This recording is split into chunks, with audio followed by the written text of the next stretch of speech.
No. Why don't you believe in the Bible? It's man-written. Every book you ever read was man-written. So Yes. do you disregard every book then? Yeah, pretty much. So you don't believe anything? I don't like man-written shit. I have a spiritual belief, but I don't believe in man-written. What have you ever read in your life that was not written by a human being? Well, I read books. I'm not discrediting books. I just don't care for them. So, but you said you don't believe this book, right? Because it's written by a man. But do you believe other books that are written by men? No. So you don't believe science, you don't believe history, you don't believe archaeology, you don't believe math, none Just of that. experience. Your experience is limited, isn't it? Only to your mind. How did you figure out how to do math? Oh, you were taught. Obviously, men teaches it. So then you believe certain books. You believe one is one, you found that in the book, you believe that, right? So you do believe books. To an extent. But just not this one. No. Do you know this book talks about your people? Oh, it does. It talks about all people, not my people. All people. It talks about all people, but your people as well. All people. Do you know what it says about your people? No. You know the biblical name of your people in the Bible? The Edomites. Okay. So I would assume, where are you from, if you don't mind me asking? Orlando. No, but like your people. Italy. Italians, right? So would you say you go back to Rome, Greece, stuff like that? Your I would. ancestors? Yeah, for the most part. Either there or the Native American side, which was here in America. They're not the same people. The Native Americans and the Romans, they're not the same people. Oh no, but they end up conjoining to have sex to make me, so. Right, but you're whatever your father is. A seed is based off the father, not the mother. My father was Italian, and then his father was Italian and Native American, and then so on and so forth. His father's father's Native American by what? His mother's father. His father. His father's father's Native American? So if that's the case, right? Native Americans, we're saying that they're the tribes of Israel, right? So if your father indeed is from, your father's father is an Israelite, which is a Native American, same thing, right? Just a modern term for an Israelite is called a Native American. But that means they're the people of the Bible. Okay. So where is your father from? Your father's father? Like Oklahoma, India? No, like, I'll have to look at the map real quick. Because you ever heard of a $5 Indian? A $5 Indian? $5 Indian. No. It's a term given to people who bought their Indian shit. Oh, nice. Okay. That's not nice. They were given land to the Native Americans, right, for the atrocities they did to them, and there was Caucasians signing up saying that they're Native American too, 5%, 1%, whatever, getting signed up as a Native American and reaping the benefits, even though they're not a Native American. They're actually the ones that pillaged the Native Americans, and then they came back and stole even more. So there's two types of. That's why actually, if you ever heard the term $5 Native American before? No, I haven't. Well, that's where it comes from, right? So there's Native Americans, there's people that say they're natives, right? And there's people that pretend to be natives. If you're indeed native, though, that would make you an Israelite, probably from the tribes of Gad or Reuben. But that's if your father indeed is an Israelite. But if you're an Israelite, you should believe in the Bible because it's talking about you in either way. If you're an Israelite, it's talking about you. If you're an Edomite, the Bible's talking about you and your people. The only reason I don't believe the Bible is because it's based off a man's perception. It's how someone told him, yes, whoever it was, someone up there told him, and it's how he perceived it and read it to perceive to everyone else. I have a spiritual belief. I just don't like man-written things. I don't like the Bible because it's not. I'm going to say the wrong words because I can't think what I'm trying to say, but it's in a sense trying to convert people to follow that when you have your free will. That's why we were created, to be free and do what you want to an extent. Obviously, we fucked up when we bit the golden apple, or when Eve made Adam. And so let me stop you right there, right? The Bible's not trying to convert people. It's not. Christianity's trying to convert people. The Bible's trying to teach the children of Israel, God's chosen people, these people, to go back and obey God's laws that He gave them. Yes, but who originally wrote the Bible? Different authors, different times. So you would have to talk about which book. The word Bible comes from the Greek word biblios, means a compilation of books. That's where you get kind of like the word library from. It means a compilation of books. It's the book of Daniel, book of Judges, book of Hebrews. It's different books compilated in one text called the Bible. So when you ask who wrote the Bible, it's what book are you talking about? Okay. So we study here. That's why when you ask a very specific question, I'm gonna give you a very specific response. We're not. I'm not trying to. We don't get offended up here. Okay, perfect. So what I'm asking you is, right? The reason why people ignore the Bible is because they were taught that the Bible was a lie. If the Bible said things and that happened historically before they happened, would that make the Bible true or prophetic? If they said this person is gonna reign and do X, Y, Z, and he reigns and does X, Y, Z 200 years before he comes to breathe on the earth, would that make it a prophetic book, a book that can tell the future then? If I write down, right, in my journal right now, 200 years from now, X, Y, Z is gonna happen, and it happens exactly the way I wrote it down, does that make me a prophet? That's a great question. That would make me a prophet by definition. Prophesy means prophesy, meaning you said something, then it happened. Okay. So when they write stuff and it happens, it makes them a prophet. Read Daniel 8:21. This is the book of Daniel, chapter 8, verse 21. Historically, Daniel is in Babylon, right? And in the Syrian captivities.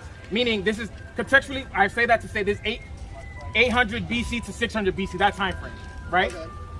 He's going to talk about something that happens in 300 years, 400 years after the fact. And let's see if he talks about it verbatim. Read.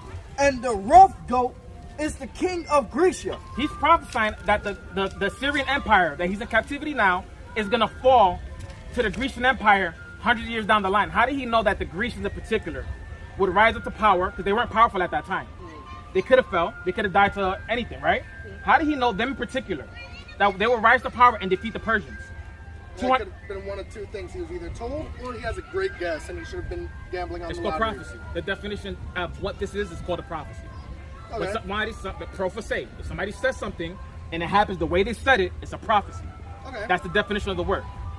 So he said the king of Greece is going to come and destroy the Assyrians. Keep reading. And the rough goat is the king of Grecia.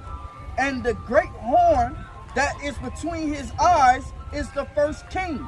The reason he called him the rough goat, the king of Grecia, is because when Alexander the Great, which is who he's talking about, before he even came to existence, put on his coin horns. How did Daniel know that to call him the rough goat? That on his coin, you could Google this on your phone, Alexander the Great's coin. He has horns on the coin. How did Daniel know that the king of Grecia to call him the goat? Because he saw the king of Grecia, he saw his coins before he came into existence, because God showed it to him, and he wrote it down. Nice. Right, so then how is this made up and man-made? How did Daniel the prophet know that the king of Grecia is going to put horns on his coin, and he called him by name? How did Daniel know this? Couldn't tell you, bud. I wasn't back there. Right, it's called a prophecy, by Okay. definition. Though. Outside of your perspective, your personal experience, by definition, it's called a prophecy. If I tell you tomorrow you're going to win $1 million, and you win $1 million, I'm a prophet. First off, I would be coming back to this same spot. Hopefully you're here and giving you your 10%. If that actually happens, just so you know. So be ready for that if it does happen. It was an example, right? It's a euphemism. But Well, damn, I'm saying what a prophet is, right? And that qualifies Daniel as a prophet. So how did Daniel know things that will happen in the future then? He was told by someone. According to Daniel, he was told by God. So then God revealed to Daniel what was to happen, and it happened the way he revealed it to Daniel, which makes it true. So it makes the Bible true. To an extent, the people who write history are the winners. The losers don't get to write history. We're not talking about history, we're talking about the Bible. Historically, this would be Christ, right? Historically, Christ was more darker. He was one of us. Yes. But historically, if I Google Christ, this was going to come up. Usually, yes. Right. So historically, this is the lie. Right. But we just read truth out the Bible. So who should I believe? Your historians are the Bible. That prophesied things before it even happened. You got a question, brother? You just say to listen? No. But so I ask you again, right? What makes you not believe in the Bible? If I'm showing you things in the Bible now, and you could look this up, right? Daniel was living with the Babylonians. If you read Daniel 1:1, he's in Babylon. And archaeologists will say this book was written about the 8th to 6th century, right? So how did Daniel know? How do you know particularly that nation and how to call them a goat? He was told by someone. Right. So who's that someone? Who else would have known the future? Well, everyone wants to call him God, but that's, again, the man-made name given to him. I don't have that man-made belief. That's the one thing I don't like about the Bible, is everyone wants to use it to convert people in some way, shape, or form to follow their belief. To follow their belief. Like Christianity, they use it to be like, oh, this is how us Christians have to live, by following this. I don't know the other religions like that, but they all have their own book. Hey, we got to do it by this. That's where the man-made part comes in. I have my own spiritual belief. We call him Tankashla in the Native American language. That's how you refer to as God. People, it's just a spirit up there. Right, God is a spirit, right? But God, the spirit has a name, right? The spirit has a body. He has a mind. He has a will. We don't have free will. To correct your earlier statement, that's not a real thing. You didn't will to be born into that body. You don't will the day you die. You don't will who breaks your heart. You don't will who your parents are. None of that's according to your will. That's God's will. God made those decisions for you before you were even born. Okay. Right, so just to correct your previous statement, we don't have free will. That's not a thing either. So, give me Do you think the Bible is historically accurate? To an extent. What extent is it not historically accurate? I mean, again, history is based on the winners. So basically, whoever won the war is the one who got to write history. Just like when we won World War I and II, we're the ones who said, "Oh, Nazis were bad," even though in Germany, yeah, the Nazis were bad, but most of the Germans didn't think they were bad. They were like, "Oh, this is just what we do." It all depends on who wins. What the Nazis didn't break my heart. Just disclaimer. That ain't breaking my heart either. Yeah, like, so okay, what did the Nazis do then? Oh, they killed 10 million Jews. No, they didn't. That's one of their main things. Yes, they were trying to do exact same thing that Rome did.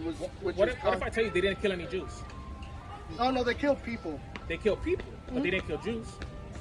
They killed people, and those people said they were Jews. So they said they were Jewish. Yes. So if I say you're girlish, does that make you a girl? If I say the sky is bluish, does it make it like, you get what I'm saying? Ish is a suffix, meaning something like or pertaining to. He can't be a boy and boyish. Right. He's just a boy, acting like a boy, for example, right? Okay. A girl can't be girlish. She's just a girl behaving like a girl. A boy behaving like a girl, he could be called girlish. So when you say Jewish, meaning you're behaving like a Jew, but you're not a Jew. The same way a boyish is a girl behaving like a boy, something she's not. Okay. So when you're Jewish, meaning you're not a Jew, you're behaving like a Jew. That's why they put the suffix ish at the end. Make sense? Yes. So those are Khazarians.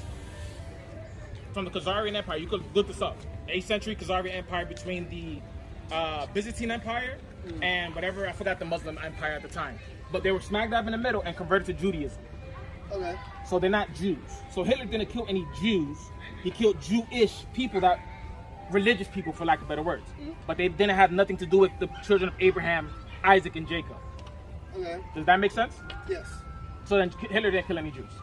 No, he killed people. Yeah, but to my previous statement, I'm just showing you why I say he didn't kill any Jews. I understand. Because that. if you're not a Jew, then he didn't. If those people aren't Jews, right? There's something else calling itself Jewish, but you're not an actual Jew. Then he didn't kill any Jews. He killed Jewish people. People pretended to be Jews, and that's why he killed them. So I have nothing against the him killing his own people. They could do whatever they want over there. What bothers me is what they do to our people here.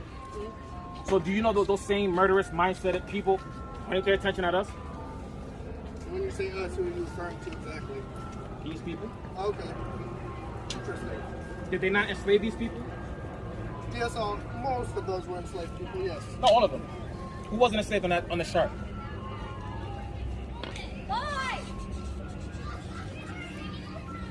They were all enslaved. Okay. Yeah, right. By the same people. The same murderous people that went around the world killing, as you said, Jewish people, right? Same ones came over here, started killing.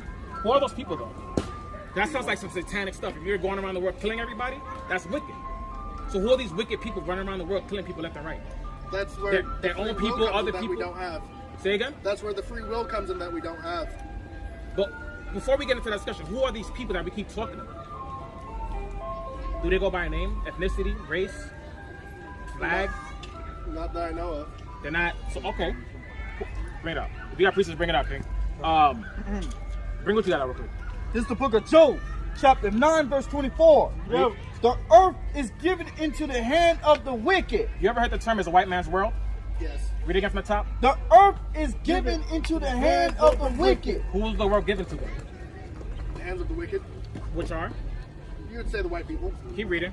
He covered the faces of the judges thereof. The greatest judge that's going to come on Judgment Day, right? Who covered his face? Okay. Keep reading.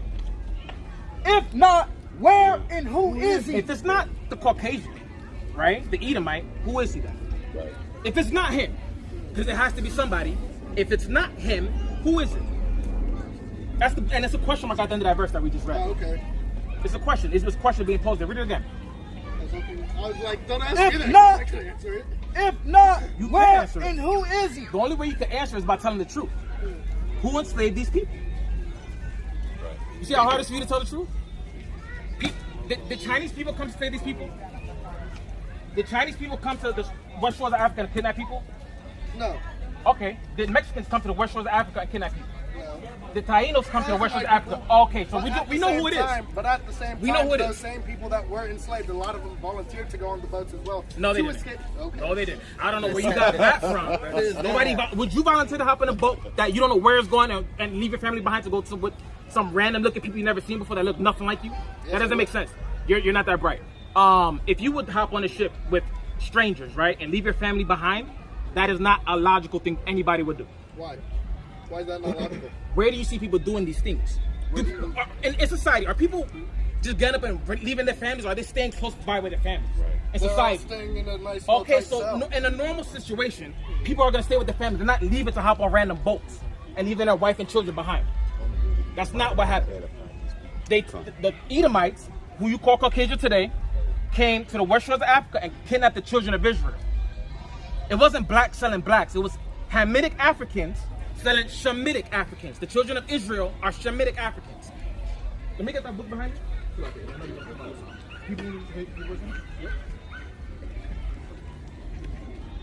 Hebrews of West Africa. Okay. So we're not making this stuff up. We're not just here talking shit, talking mess, right? We're reading books and we're coming here and informing our people what happened to the true children of Israel. These people that went into slavery, as it was written in the Bible. Let's bring that out. Deuteronomy 28. 28. So 15. 15 of us jump down. These are also the children of Israel, right? Again, we're not making this up. These are books, again. 10 tribes of Israel. And it's talking about the people, the indigenous people of Americas. Yeah, read. It's the book of Deuteronomy, chapter 28, verse 15. But it shall come to pass, if thou wilt not hearken unto the voice of the Lord thy God. If you won't listen to what the prophets are telling you, meaning to keep God's commandments, read. To observe, to do all his commandments. No, just to listen to the commandments. To do all his commandments. If you're going to break God's laws, read. And his statutes which I commanded thee this day. That all these curses. No, all these blessings. All these curses. All these good things. All these curses. Read. Shall come upon thee and over thee. So let's see what these curses were, right? Give me Exodus 22 real quick. And give me 68. What you got, King? This is the book of Exodus, chapter 20, verse 2. Do you know the children of Israel were in captivity in Egypt? And they had to be freed by Moses, right? Captivity, slavery, same difference, right? Yes. Read. I am the Lord your God, which I brought thee out of the land of Egypt. Subject matter, the Most High speaking about the land of Egypt. Read. Out of the house of bondage. What did God call the land of Egypt? The house of bondage. So the house of bondage is the house of slavery. If I put a man in bonds, he's up my slave. Okay. So Egypt was synonymous with the house of bondage, the house of slavery, which we spent 200 plus years in slavery in Egypt. Now read what you got. It's the book of Deuteronomy, chapter 28, verse 68. How did these people get here? Because they weren't from... African Americans aren't from America. Right, how did they get to America? By boats. Right, read. And the Lord shall bring thee into Egypt again. I'm going to bring you into slavery again, read. Again with ships. How did we get here? Boats. Or ships, right? Read. By the way whereof I spake unto thee, thou shalt see it no more again. Because when he freed us from Egypt, he said, you're not going to go back into that Egypt anymore. So he's not going back in his word. He's talking about another Egypt I'm going to send you into. Give me Revelations 11:8. Keep reading. And there ye shall be sold unto your enemies. You should be sold to who? Your enemies. Who were we sold unto? It said we're going to go into slavery, right? The children of Israel, these people, will go into slavery by ships and be sold to somebody. Who were they sold to? Whites, blacks, whoever bought them. Who were they sold to in America? Who were the Whites, colonizers? blacks, whoever bought them. Predominantly, who bought them? Whites. Read it again. And ye shall... Select. Now you go, King. Don't worry about it. And there ye shall be sold unto your enemies. Like you said, right? The Caucasians, read. For bond men. For slave men. And bond women. Slave women. And did this happen? Yes. So, wait. We started this conversation by me showing you Daniel prophesying about the future. Now we're showing you another prophet prophesying about the future. Now we're 2 for 2 so far. Okay, keep reading. And no man shall buy you. And that word for buy is quana in the Hebrew. Meaning no man's going to redeem you. Meaning the same way Moses had to redeem us and be the Messiah for that time and deliver us out of Egypt, he's saying no man is going to deliver you out of this captivity. We need God himself to crack the sky to deliver us out of Babylon the Great, which is America. Read what you got. It's also called Sodom and Egypt. Let's prove that. Read. This is the book of Revelation, chapter 11, verse 8. Bring it out. And their dead bodies shall lie in the street of the great city. Great city is this place, America. Which spiritually is called Sodom and Egypt. The reason it's called Sodom is because homosexuality is running rampant in this country, and it's only going to get worse. It's called Egypt because this is where you have the children of Israel enslaved. You know Florida, you know when they tried to kill Moses, they were throwing the babies in the Nile River. You familiar with that story? Right. What's in the Nile River? Alligators, right? Do you know they did the same thing here in America? It's called gator bait. They were taking black Israelite children and tossing them into the rivers to catch alligators, to make shoes and purses. That's how much they thought about the children of Israel. That's right. But the same people are supposed to be preaching to us Christianity and showing us how to be saved. Right. That's why they're the wicked of the Bible. You look like you have a lot to say. Hey, this brother right here, he got a question for you. Yeah, right King. No, I ain't gonna post that. You look like you have a question. Right. Yeah. I'm just listening. All right. So, as we read, right, the children of Israel, these people were sold into slavery via ships. You know, in history, there has never been another ethnicity in the world that's ever been sold into slavery for 400 years via ships. Google it. That's never happened to nobody else. Crazy, right? Read. Let's go up to bring out some of the curses. Let's bring up 45. 45. It's 54. Yeah. Bring up 45. 28, 45. the book of Deuteronomy, chapter 28, verse 45. Moreover, all these curses shall come upon thee, and shall pursue thee, and overtake thee, till thou be destroyed, because thou hearest not unto the voice of the Lord thy God, to keep his commandments. To do what? To keep his commandments. And because we didn't keep his commandments, I was killing my brother, robbing from my other brother, stealing from my sisters. God did what to us? Read. And his statutes which he commanded thee. And they shall be upon thee for a sign and for a wonder, and upon thy seed forever. For a time. Forever. And that's why in 1619, those curses were still on us forever. Right. How did Moses know that, though? How did Moses know that these people, in particular, and only these people, will go into slavery via ships? And how did he know to call this place Egypt? You got a dollar on you? Look at the back of your dollar bill. What's on the back of your dollar bill? Usually it's the pyramid with the Illuminati eye. Right, and then the other side, the Egyptian eagle. Yes. Why do you have an Egyptian eagle, an Egyptian pyramid on the back of something that every one of these people have in their pocket? Let's bring it out. Read. This is the book of Obadiah, chapter 1, verse 1. You know, the vision of Obadiah. Thus says Lord your God concerning Edom. Of course, the Edomites, if you look at this, there's a book, not written by us, there's a book right here, the Roman Empire of the Edomites. This is not us making this up. The Bible and history calls the Romans Edomites. That's their biblical name. So let's keep reading. We have heard a rumor from the Lord. God told the prophet Obadiah something. So let's see what the prophet Obadiah heard from God. And an ambassador is sent among the heathen. Read. Arise ye, and let us rise up against her in battle. I'm jumping down, verse 4. Verse 4. Hold on. Yeah, we'll jump back to that right now. Actually, hold that. Read that. Read that. Go ahead. Bring it out. We'll come right back to this. It's the book of Deuteronomy, chapter 28, verse 49. Same chapter we read slavery in. We didn't leave this chapter. Read. The Lord shall bring a nation against thee from far, from the ends of the earth, as swift as the eagle flies. As swift as the what? As the eagle flies. What's the national bread of America? Eagle. Read. And a nation whose tongue thou shalt not understand. The people of West Africa understand English?